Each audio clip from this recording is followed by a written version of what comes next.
Dev's voice arrived, smooth and measured. How are you doing? Celeste looked out toward the tree line. I'm all right, with a brief pause. Not doubtful, just patient. You sure? No. That made him laugh softly. That's more honest. For a minute, they talked about nothing, which is another way of saying that they talked about everything. He asked about the drive, whether the house was holding up, if she had managed to eat something besides gas station snacks. When she admitted she'd skipped dinner, she could almost hear him shaking his head. When she glanced back toward the porch, Bama was still sitting there, one boot hooked on the porch rail, mason jar hanging loose from his 2 fingers, and he had tipped his chair back and was staring up through the trees like the conversation had nothing to do with him. Somehow that made it worse. Or better, maybe both. When Celeste turned around, Bama nudged the jar toward her across the porch, he had nudged the jar towards her. For a while, neither of them had spoke. Then Bama cleared his throat. Not nervous, just thinking. He said, "That's him?" Celeste nodded.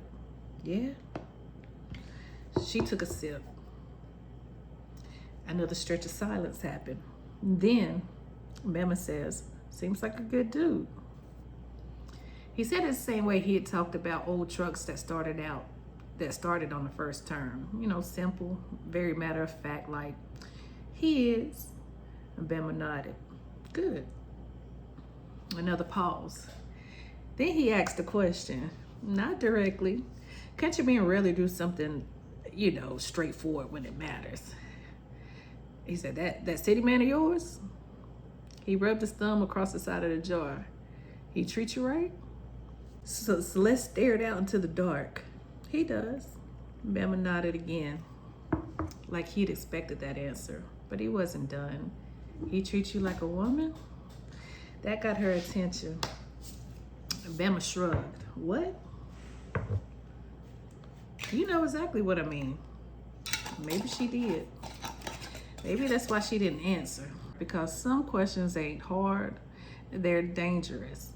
The phone was still warm in her hand, and Dev's careful questions lingering in one ear. Bama's blunt one hanging out the other. One man checked every detail before stepping forward. The other tossed a thought onto the porch between them and let it sit. And sitting there between the family land she had inherited and the life she had built somewhere else, Celeste felt both of them without either being close enough to touch.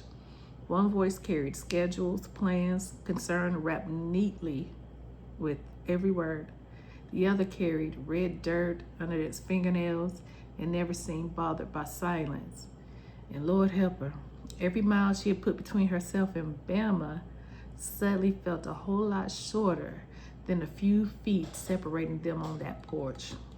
Ooh, child, it's getting hot and heavy. Y'all ready for episode 3?